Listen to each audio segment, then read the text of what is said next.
10 hari pertama Dzulhijjah. Nah, termasuk tanggal 10 Dzulhijjah itu diharapkan kita bisa berkurban. Minimal satu keluarga satu. Jadi suami istri dengan anak-anaknya yang serumah satu. Kalau yang mampu setiap anak satu kambing, kemudian 7 keluar satu keluarga 7 orang sapi satu. Itu kalau yang mampu bagus, lebih bagus. Tetapi bagaimana minimal satu rumah itu satu kambing? Diusahakan. Sebab ini ancaman untuk supaya kita serius melaksanakan kurban. Kata Rasulullah, man lahu sah walam yudhi. Barang siapa mendapatkan kelapangan rezeki kemudian dia tidak berkurban, fala yaqrabanna mushollana, jangan dekati mushola kami. Jadi seakan-akan ini bukan orang-orang yang serius imannya. Di negara yang sangat perhatian terhadap kurban. Jadi kalau ada rumah yang nggak ada kurbannya itu, diantaranya tuh Maroko, Manu. Berarti kalau nggak di rumah itu nggak ada kurban, mungkin pahit sekali, tidak memiliki kejemparan. Nah, kalau yang dimaksud kejemparan rezeki itu maksudnya apa? Untuk makan, ya bulan ini sudah ada, begitu. Kemudian katanya ada kelebihan. Ustadz untuk bayar utangnya dia kurang. Nah ini gak niat. Bismillahirrahmanirrahim. Assalamualaikum warahmatullahi wabarakatuh. Alhamdulillahirabbil alamin. Wa bihi nasta'inu ala umuri dunya waddin. Wassalatu wassalamu ala asyrafil anbiya'i wal mursalin wa ala alihi wa sahbihi wa man tabi'ahum ila yaumiddin. A'udzu billahi minasyaitonir rajim. Bismillahirrahmanirrahim. Wal fajri wa layalin 'ashr wasyaf'i wal watr wal layli idza yasr. Bapak-bapak, ibu yang saya muliakan, alhamdulillah kita sudah memasuki 10 hari pertama Dzulhijjah.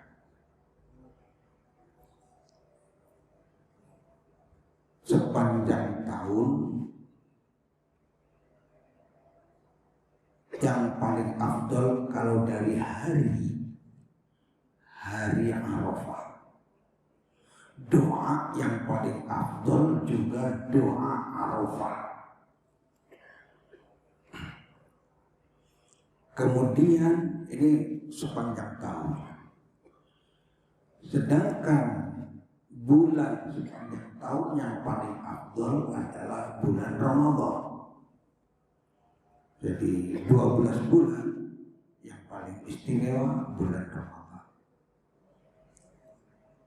Kemudian kalau kelompok hari, 10 hari pertama Dzulhijjah dianggap hari-hari yang afdal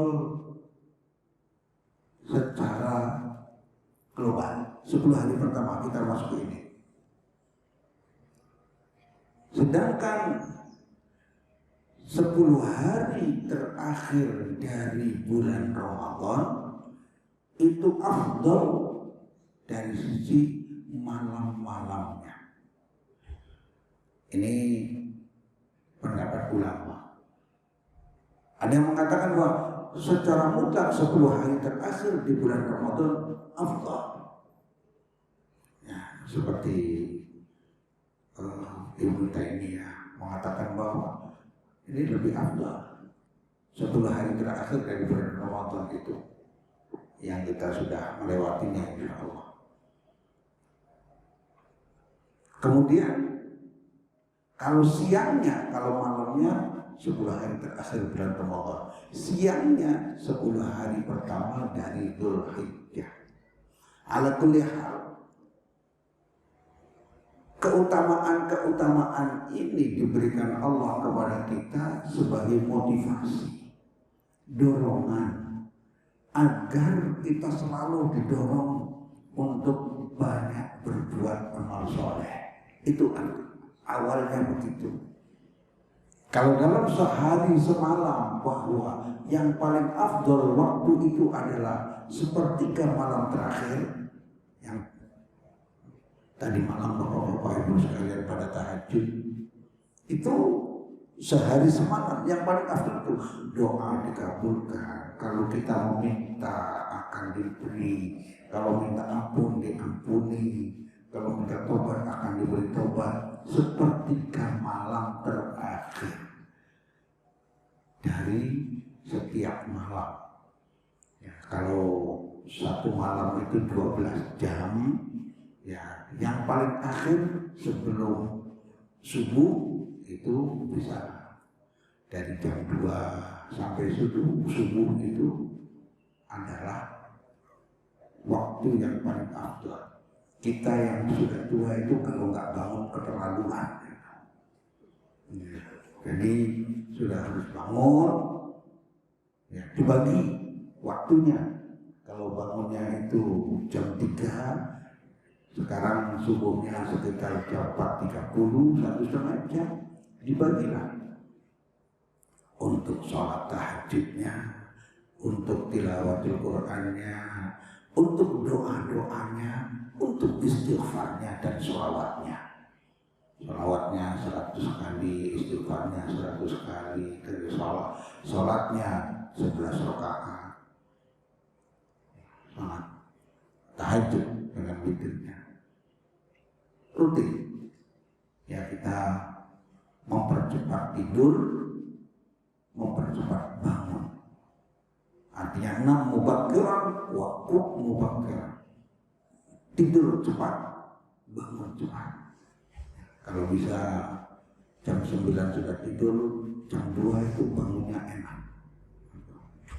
Bapak Ibu yang muliakan, itu sehari semalam. Nah, berkaitan dengan 10 hari pertama Dzulhijjah, kalau Saudi mulainya hari Kamis, di Indonesia mulainya hari Jumat, tentunya akan berbeda. Kita nggak usah ngobrolin perbedaannya dulu, kita pelajari dulu apa yang harus kita pahami tentang 10 hari pertama Dzulhijjah. Keutamaannya pertama karena Allah bersumpah dengan 10 hari pertama dari Dzulhijjah. Wal fajri, demi waktu fajar, walayalin ashri, dan demi malam-malam yang 10. Ini ulama mengatakan 10 hari pertama dari Dzulhijjah. Ada yang menafsirkannya 10 malam terakhir dari bulan Ramadan. Apapun yang penting ada sumpah dari Allah tentang pentingnya malam-malam itu dan hari-hari itu. Yang kedua, di dalam 10 hari pertama Dzulhijjah ini ada amalan yang paling besar, rukun Islam yang cuma sekali kewajibannya.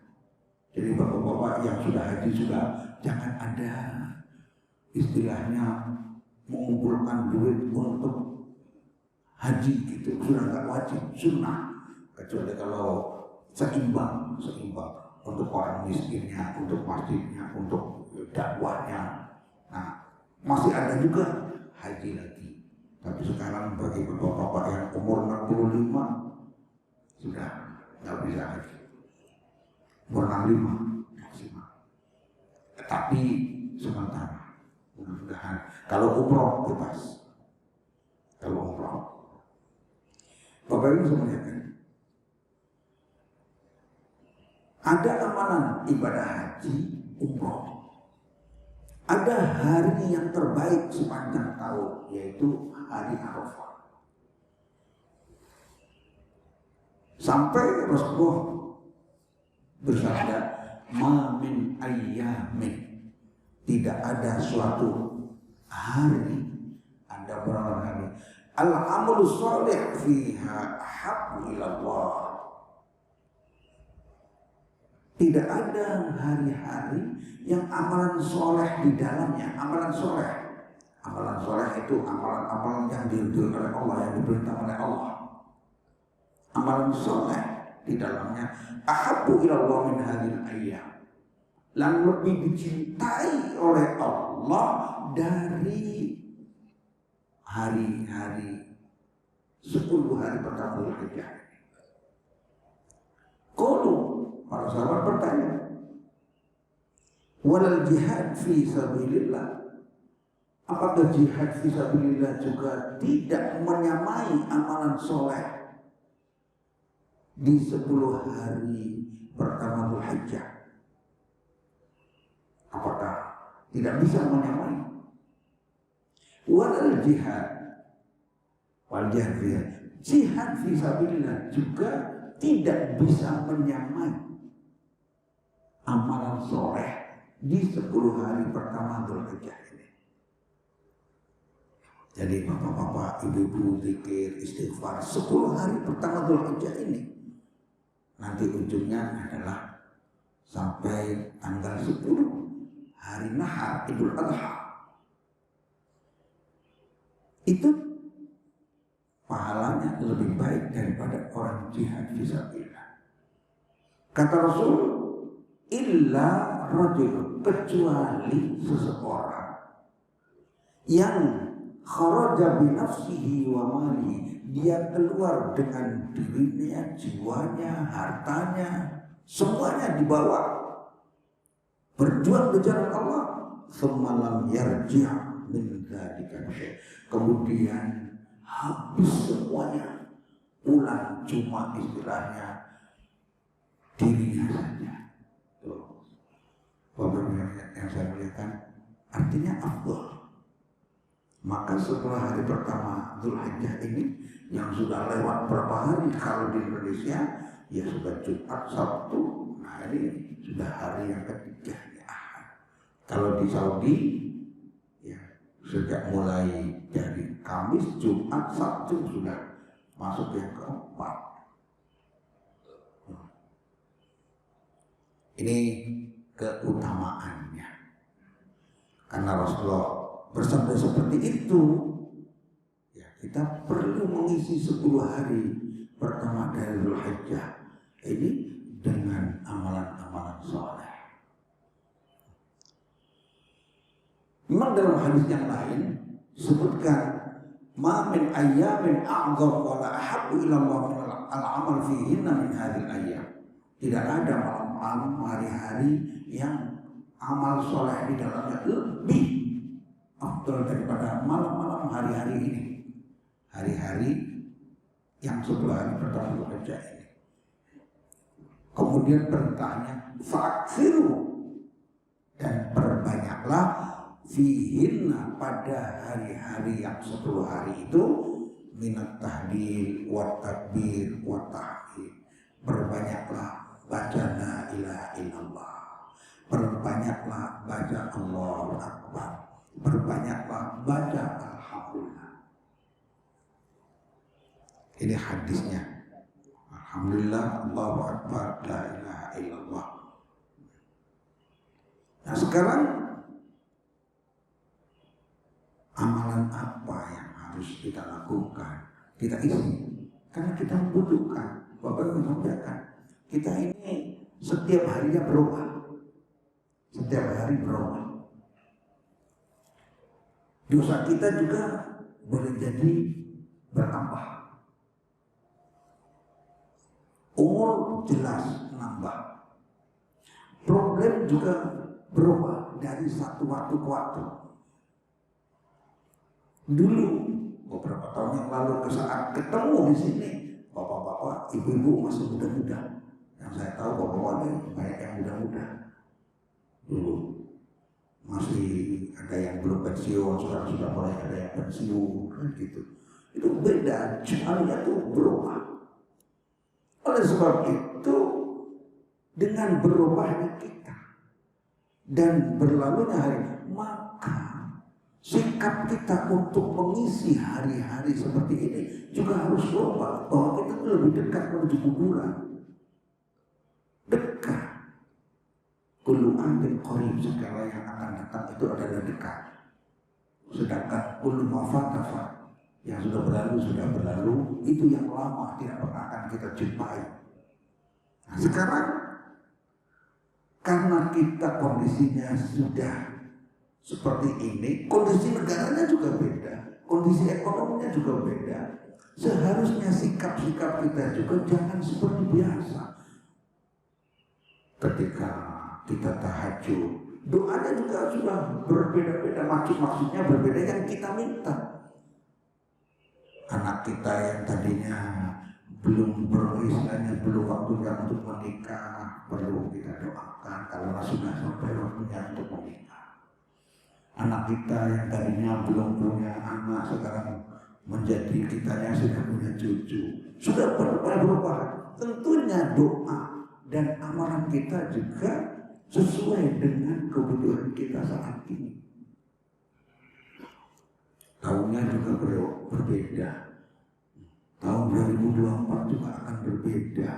Seluruhnya ini harus mendorong kita lebih kokoh untuk beramal disesuaikan dengan kebutuhan masa depan.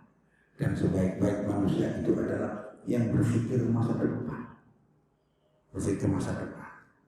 Orang cerdas selalu berpikirnya masa depan. Orang bodoh berpikir masa lampau. Mengangkat keagungan, kebesaran. Oh dulu saya ini orang itu masa lampau kan. Justru masa depan. Al-Qayyisu, orang cerdas itu mandana nafsahu, orang yang senantiasa melakukan evaluasi terhadap dirinya, melakukan introspeksi terhadap dirinya, wa amila lima ba'dal maut, dan bekerja untuk setelah mati. Semakin jauh semakin hebat. Jadi yang setelah mati, kalau yang sekarang kan sudah ada bagiannya, maksudnya ada yang mau sebentar lagi ada cabut nyawanya, itu sudah ada bagiannya. Oleh sebab itu, amalan apa saja yang sekarang ini tentunya disesuaikan dengan kondisi kita. Doanya juga disesuaikan dengan kondisi kita, kondisi masyarakat kita, kondisi umat kita, kondisi negeri kita ini. Berbeda. Apa yang kita minta berbeda. Jangan itu aja, betul yang itu yang doa satu jaga Rabbana, itu mesti Rabbana atina fid dunya hasanah wa fil akhirati hasanah wa qina adzabannar. Itu hatinya tinggal diisi. Nah, tentang dunia ini mintanya ya hasanah seluruhnya. Biasanya bapak-bapak ibu-ibu kalau tawaf itu kalau sudah antara rukun Yamani dengan Hajar Aswad, Rabbana atina fid dunya hasanah wa fil akhirati hasanah wa qina adzabannar wa adkhilnal jannata ma'al abrar ya azizu ya ghaffar. Terus ya rabbal alamin, para hafal. Yang repot itu ada yang membawa dua istri, namanya Siti Hasanah dan Siti Khadijah. Ketika Hasanah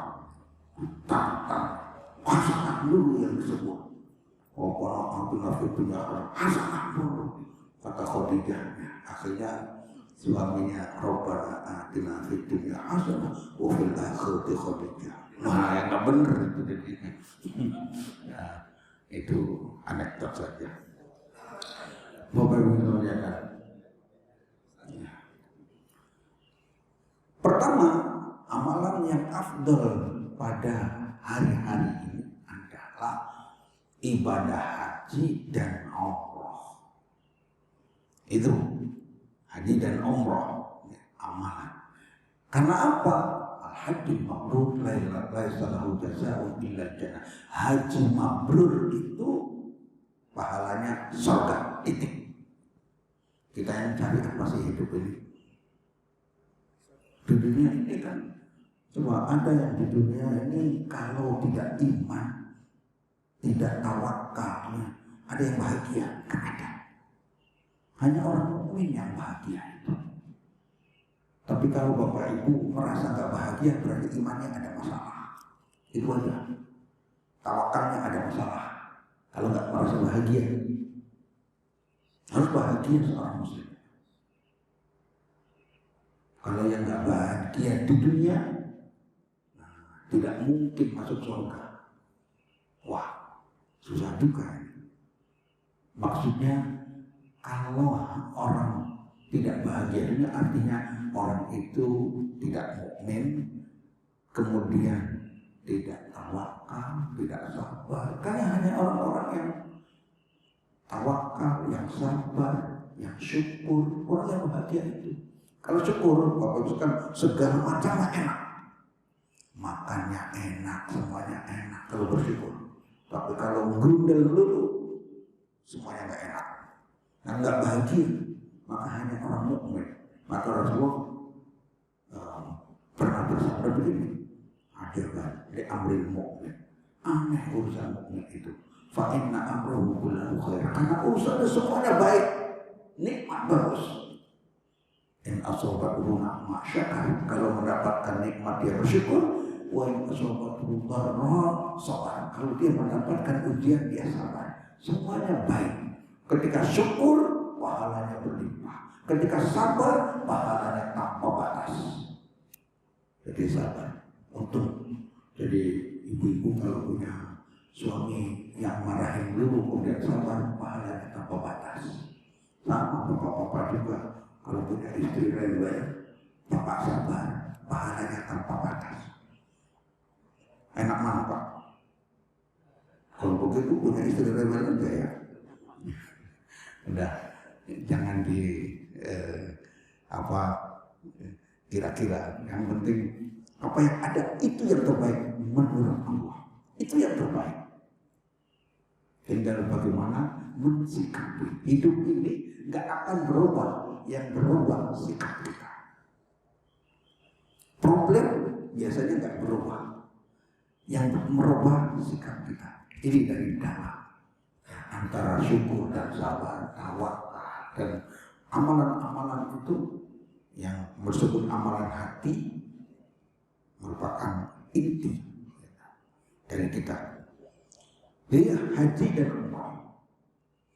Nah bagi kita yang tidak berangkat haji dan umrah, minimal mengamalkan amalan-amalan yang pahalanya seperti haji dan umrah untuk kita yang di Indonesia. Begitu. Apa Ustaz? Ngaji. Datang ke pengajian, niat untuk thalabul ilmi sama dengan jihad. Itu sama dengan ibadah haji. Makanya kalau semakin banyak pengajiannya di 10 hari pertama, bagus. Di sini, oh ya, masjid mana lagi nih yang akan ada pengajian, masjid mana lagi dicari untuk bisa mengimbangi amalan ibadah haji. Duduk setelah sholat subuh untuk zikir, istighfar, baca Quran sampai syuruk, setelah syuruk kemudian sholat 2 rakaat, bisa mengimbangi ibadah. Makanya sebaiknya kalau duduk itu di dalam masjid Pak, jangan di luar. Kalau di dalam masjid itu berbeda. Pertama dapat niat iktikaf. Coba kalau bapak-bapak tadi ada yang sebelum jam 4 sudah datang, masuk niat iktikaf, kemudian duduk iktikaf terus sampai batal. Kalau batal duduk lagi, masuk lagi sampai syuruk, kan lumayan. Dia iktikaf, dia zikir, dia dengarkan pengajian. Tapi kalau pas dengarkan pengajian, sebaiknya tidak zikir. Sebaiknya tidak zikir kalau dengarkan pengajian. Karena kalau dengarkan pengajian itu wajib. Wajib thalabul ilminya itu wajib.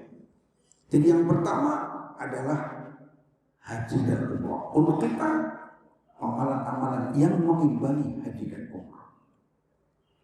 Yang kedua, memperbanyak sholat-sholat sunnah.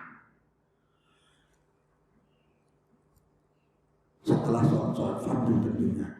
Ingat, kita sering diingatkan bahwa sholat fardu 1 rakaat itu lebih baik daripada sholat sunnah 1000 rakaat.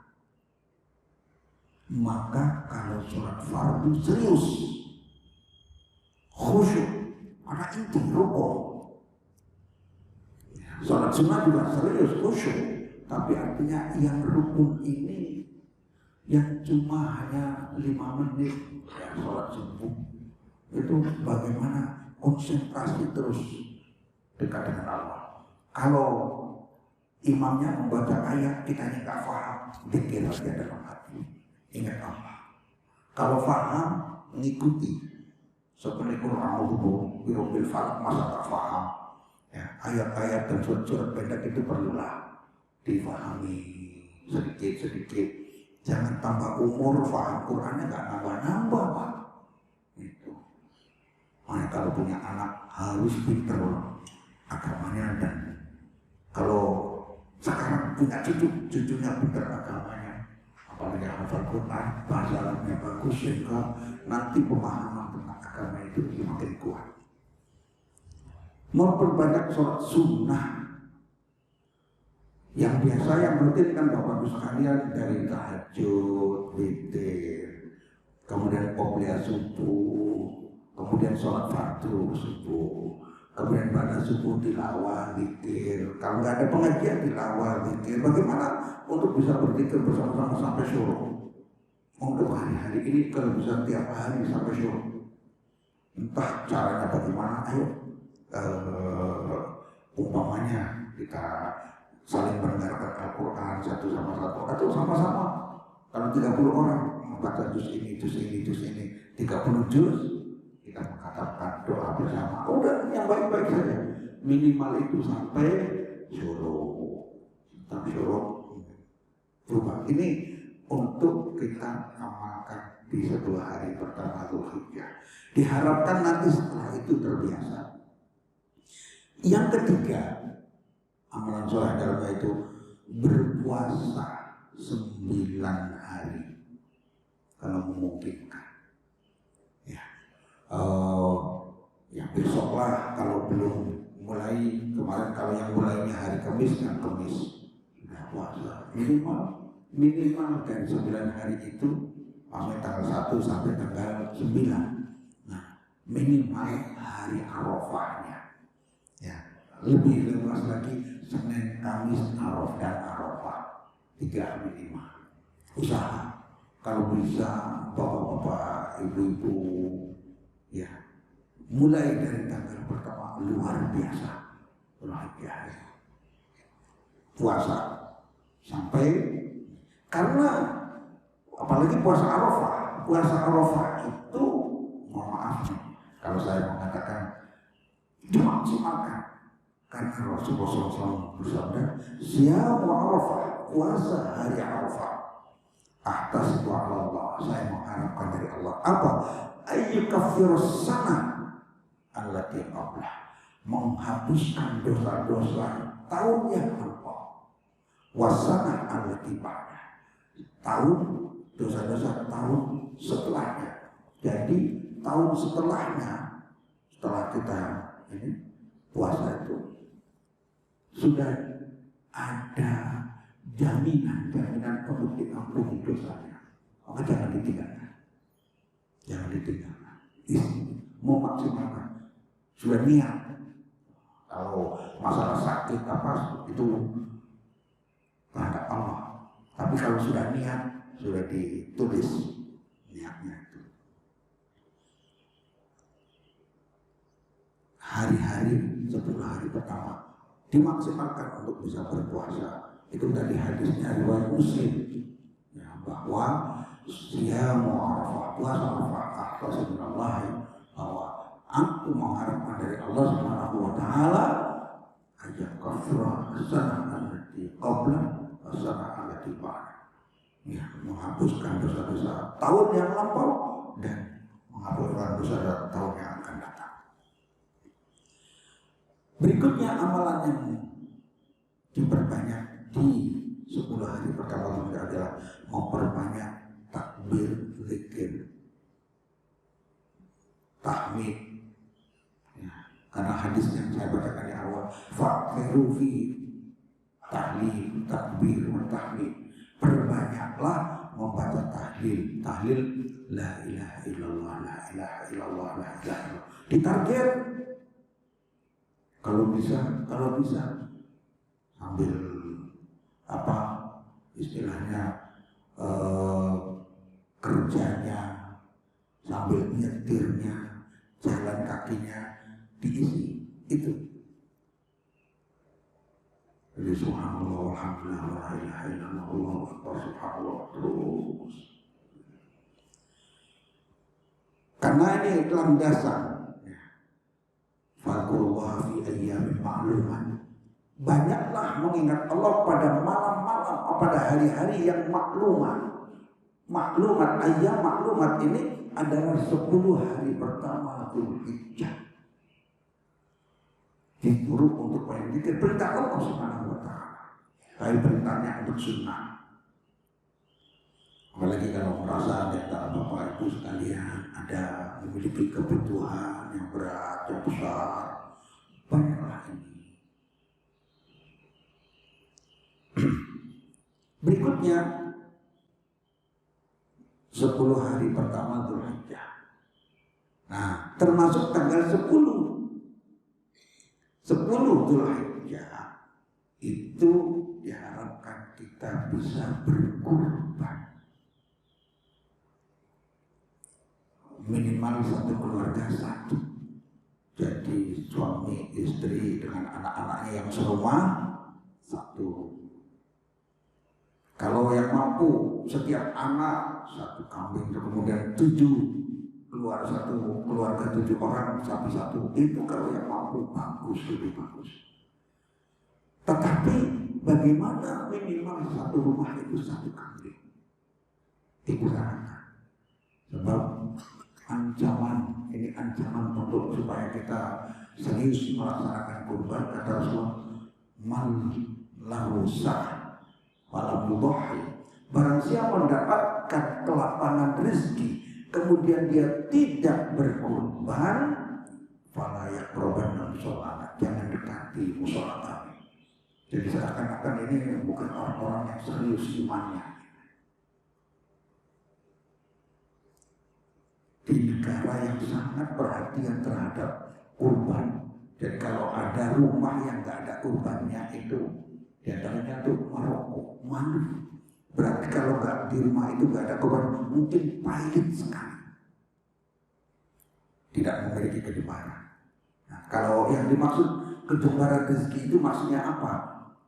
Untuk makan, ya bulan ini sudah ada, begitu. Kemudian kelihatannya ada kelebihan.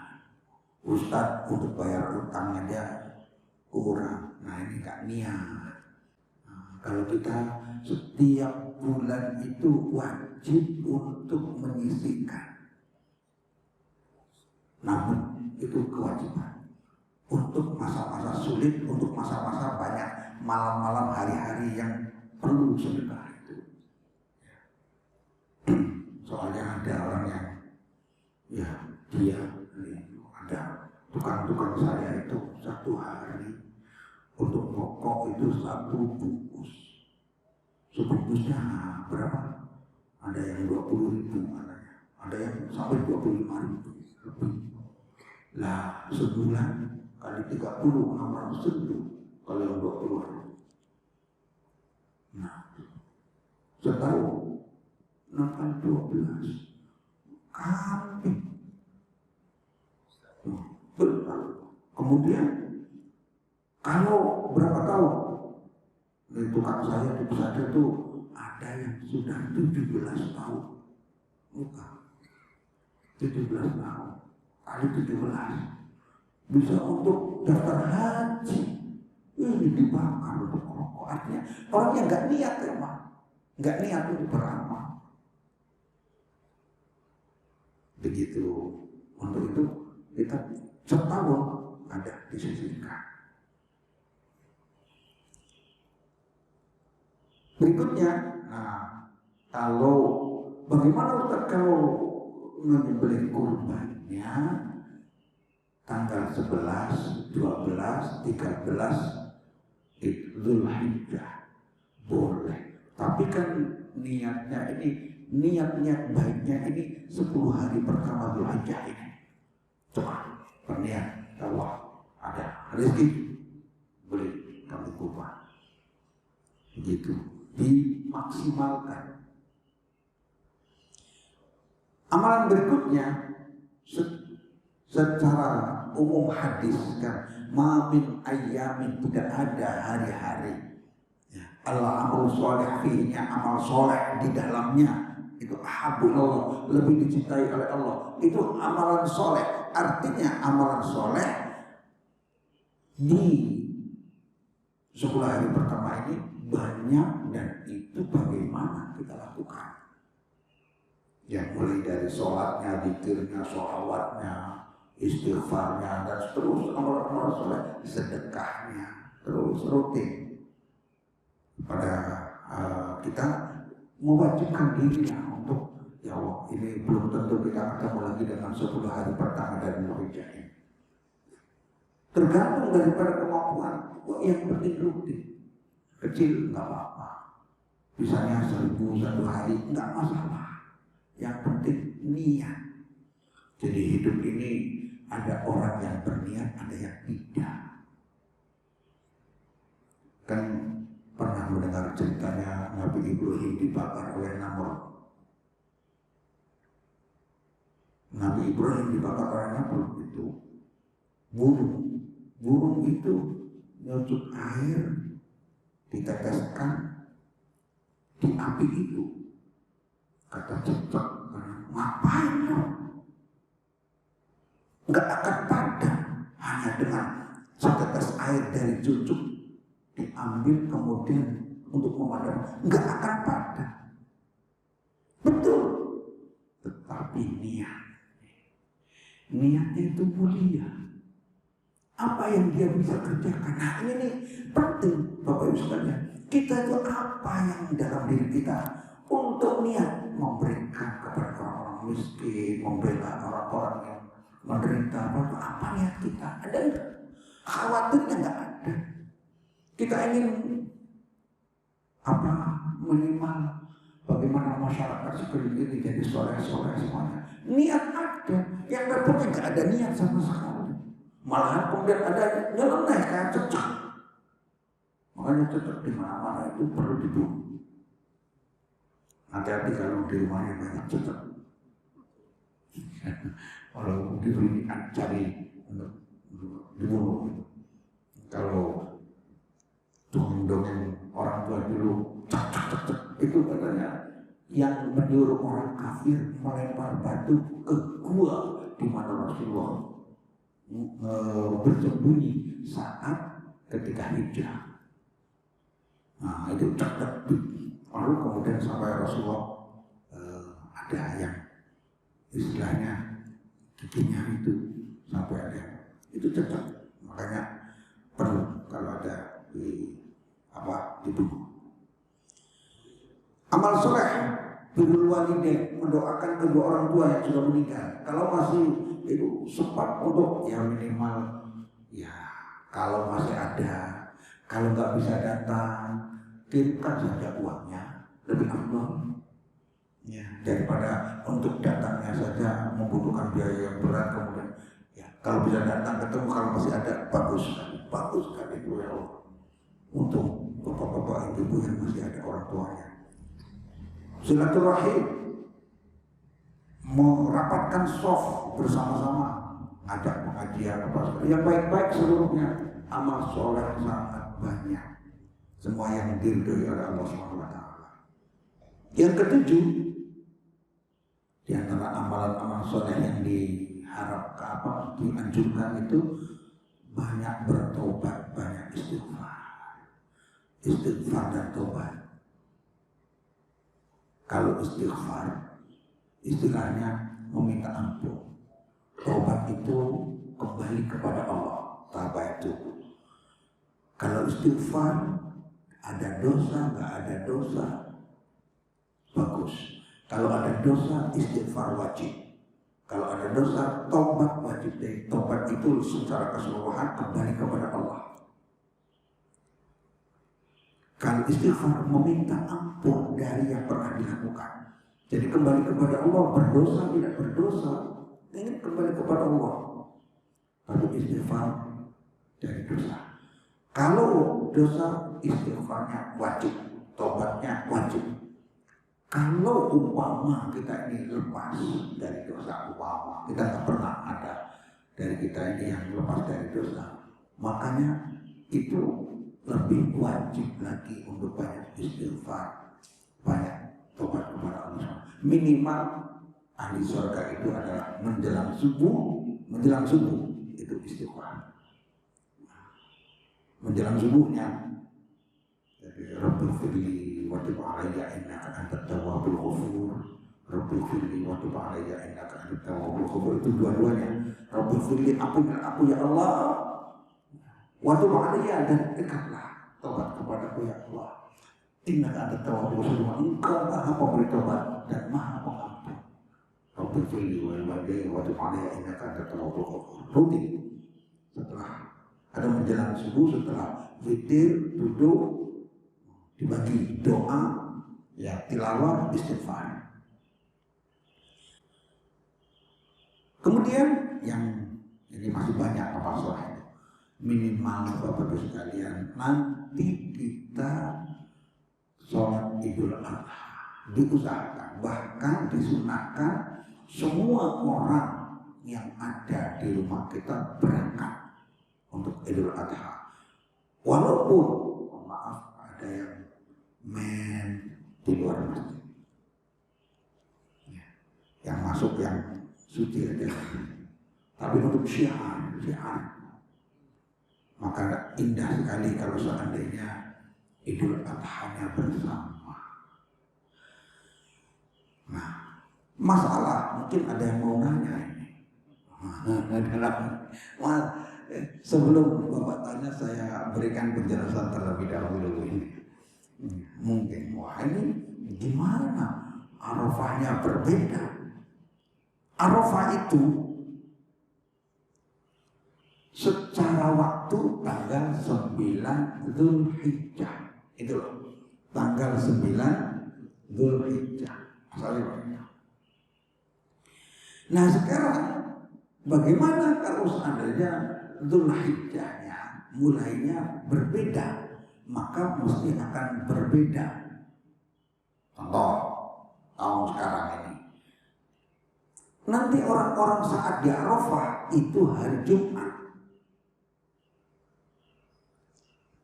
Biasanya orang Indonesia kalau Arafahnya hari Jumat itu sering mengatakan Haji Akbar. Nah, walaupun Pak Akbar nggak datang, Haji Akbar. Nah, kalau sebenarnya Al-Hajjul Akbar yang ada di dalam Al-Quran itu haji itu. Jadi umroh itu haji kecil, haji yang itu. Hanya memang berbeda. Arafah pada hari Jumat itu istimewa. Keutamaan Arafah sebagai hari yang paling baik sepanjang tahun digabung dengan kebaikan hari Jumat merupakan hari terbaik pada setiap pekan. Berbeda. Punya doa-doa yang mustajab pada 2 hari. Digabung tentunya lebih afdal. Itu mungkin yang maksudnya akbar karena Arafahnya itu double dengan keutamaan hari Jumat. Bagaimana kalau seandainya begitu? Bapak Ibu yang saya muliakan, ada yang kencang. Kalau Arafah itu harus seimbang dengan ketika mereka di Arafah. Realitas, karena kita ikut berpuasa mengimbangi kesusahan saudara-saudara kita yang sedang haji. Bapak Ibu merasakan betapa, apalagi ini panas. Bulan Juni panas. Saya dulu tahun pertama haji tahun 84 itu bulan Juni. Artinya itu sampai 54 derajat. Waktu luar biasa. Sekarang panas, mereka susah. Di sini, tapi sekarang sudah enak, kelihatannya tenda-tendanya lebih nyaman, pahalanya lebih besar jamaah haji yang zaman dulu. Kalau dari sisi kesusahannya, sebab al-ajru bi-qadril masyaqqah, pahala itu tergantung daripada kesulitan amal itu. Semakin sulit, semakin besar pahalanya. Bapak Ibu, ada orang miskin berusaha untuk berkorban, padahal dia tukang sampah, apa berusaha dari jualannya itu, kemudian dia berbeda dengan kita yang ada, tinggal mengambil dari rekening, bayar, itu berbeda. Dari sisi masyaqqah, kesulitannya. Nah, Bapak Ibu saya muliakan, jadi Arafah itu menimbangi saudara kita yang ada di sana. Maka ada yang kencang. Kalau puasa Arafah, iya seperti yang sana, artinya Jumat. Mau ikuti itu boleh. Terus gimana bukan hari Sabtunya? Ya satu paket. Kalau menganggap Arafahnya itu adalah Sabtunya itu adalah ya sudah Lebaran. Nah kita di Indonesia Arafahnya hari Sabtu, yang puasa hari Sabtu insya Allah dengan satu paket ya. Yang nanggung Kementerian Agama yang menentukan hari Sabtu Arafahnya. Silakan, nggak apa-apa puasa. Hanya diharapkan Idul Adha-nya menyatu hari Ahad, jangan berbeda. Kalau puasa masalah itu orang dari tanggal 1 Dzulhijjah saja disunahkan puasa, apalagi hari Senin dan Kamisnya disunahkan puasa. Besok kan Senin terakhir dari 10 hari pertama Dzulhijjah, nggak ada Senin lagi. Puasa. Kamisnya juga Kamis terakhir dari 10 hari pertama Dzulhijjah. Kemudian puasa Kamis, kemudian Jumat. Ustaz, Sabtunya silakan mengikuti itu Arafah tanggal 9 Dzulhijjah juga boleh. Ini masalah puasanya. Nanti bagaimana? Orang sudah puasa hari Kamis kok nggak Lebaran hari Jumat.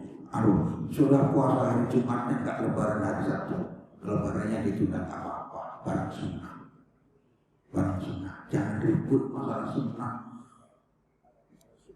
Sholat Idul Adha sunnah. Puasa hari Arafah sunnah. Puasa hari Tarwiyah sunnah. Tarwiyah karena 10 hari pertama ini dari tanggal 1 tanggal 9 kita disunahkan untuk puasa terus. Disunahkan. Mengapa kita ribut? Sudah yang penting Idul Adha-nya hari Ahad. Ini sih bukan pendapat ini pendapat pribadi. Kalau berbeda nggak apa-apa juga. Tapi puasanya hari Arafah. Iya, hari Arafah. Sepakat itu yang sunnah itu hari Arafah. Nah, hari Arafahnya kapan? Tergantung. Bapak mengikuti hari Sabtu seperti silakan. Ya. Hari Jumat bagus. Nah, jadi kalau ini masing-masing. Yang nggak puasa juga nggak masalah, nggak dosa. Hanya nggak dapat keutamaan gitu loh. Tinggal yang penting bagaimana menggunakannya ini untuk memperbanyak ibadahnya itu. Zikirnya itu harus dibedakan dengan hari-hari yang lain. Harus dibedakan bahwa ini oleh Rasulullah SAW disebutkan sebagai hari yang amal soleh dia lebih dicintai oleh Allah. Kalau ada dorongan seperti itu dari Rasulullah, kemudian kita tidak menggunakannya, sayang. Itu aja. Tilawah Qur'annya, apalagi Ustaz mau menyelesaikan tilawah Quran. Saya duduk, bisa di masjid, bisa di rumah, 3 hari ngapalin Quran, Bapak menyelesaikan, bisa selesai, boleh. Saya kira itu saja dari saya, supaya barangkali ada hal-hal yang ingin dikonfirmasi lainnya bisa kita diskusikan. Aku boleh ada wa astaghfirullah li wa lakum wa afu minkum. Wassalamualaikum warahmatullahi wabarakatuh.